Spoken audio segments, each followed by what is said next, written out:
ભાવનગર નંદકુંવરબા મહિલા કોલેજ ખાતે રાષ્ટ્રીય સેવા યોજનાના ઉપક્રમે 21 જૂન વિશ્વ યોગ દિવસ હોય જેને પગલે નંદકુંવરબા મહિલા કોલેજમાં એક દિવસ પૂર્વે યોગ દિવસની ઉજવણી કરવામાં આવી હતી। ભાવનગરની નંદકુંવરબા મહિલા કોલેજ ખાતે યોગના યોગગુરુ કહેવાતા એન.કે. જાડેજાની ઉપસ્થિતિમાં યોગ દિવસની ઉજવણી કરવામાં આવી હતી, જેમાં કોલેજના વિદ્યાર્થીનીઓ મોટા પાયે જોડાઈ હતી। જો કે યોગ દિવસની ઉજવણી પ્રસંગે અનેક આસનો વિદ્યાર્થીનીઓ દ્વારા કરવામાં આવ્યા હતા।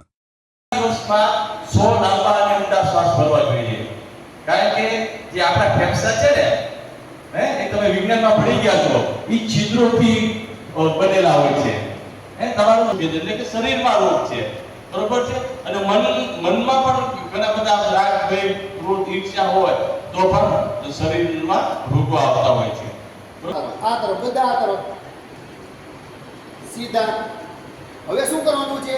શ્વાસ છે ભરવાનો છે, ભર્યો શ્વાસ ભરો, ઊંડો છોડો, આંખ ખોલો, પગ આગળ સીધા કરો, પગ આગળ સીધા કરો, પગને ઉપર નીચે કરો, ઉપર નીચે કરો, ઉપર નીચે, ઉપર નીચે। મારું નામ દક્ષા ચૌહાણ છે। હું નંદકુંવરબા કોલેજમાં DNYSની સેકન્ડ યરની સ્ટુડન્ટ છું। આજે અમે એન.કે. જાડેજાના સરના નેતૃત્વમાં યોગ દિવસની ઉજવણી કરી, જેમણે યોગ વિશે અમને ખૂબ જ સારી માહિતી આપી।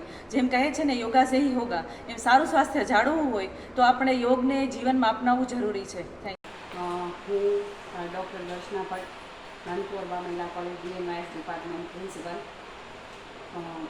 મહારાજા કૃષ્ણકુમારજી સિંહજી સંલગ્ન નંદકુંવરબા મહિલા કોલેજમાં આજે યોગ દિવસની ઉજવણીનો કાર્યક્રમ યોજવામાં આવ્યો હતો, જેના અંદર એન.કે. જાડેજા સાહેબે અધ્યક્ષ પદે કરવામાં આવ્યો હતો, અને એ કાર્યક્રમની અંદર સ્પોર્ટ્સ ડિપાર્ટમેન્ટ અને DNYS ડિપાર્ટમેન્ટની તમામ વિદ્યાર્થીનીઓએ યોગના આસનો, પ્રાણાયામ અને યોગનું મહત્ત્વ સમજી અને યોગ કર્યા હતા। મારું નામ લાલાજી માહી છે અને હું નંદકુંવરબા મહિલા કોલેજની વિદ્યાર્થીની છું।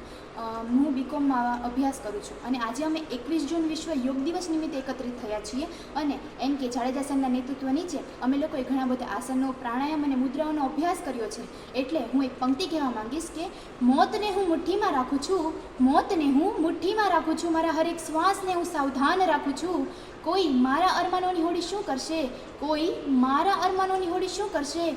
ગુજરાતી છું હું, દિલમાં જ યોગમાં આગળ વધવાનું સપનું રાખું છું। આભાર।